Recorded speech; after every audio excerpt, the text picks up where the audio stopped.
to silence, breathing in the weight of nature, carrying names and wounds inherited from culture. I walk without a map, trusting time toward the future. Memories blur and linger, framed inside a fading picture.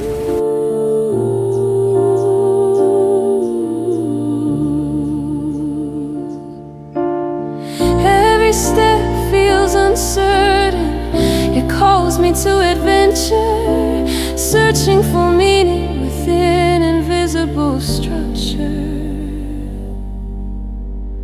Every moment leaves a trace, a hidden feature. I read my scars like pages of forgotten literature.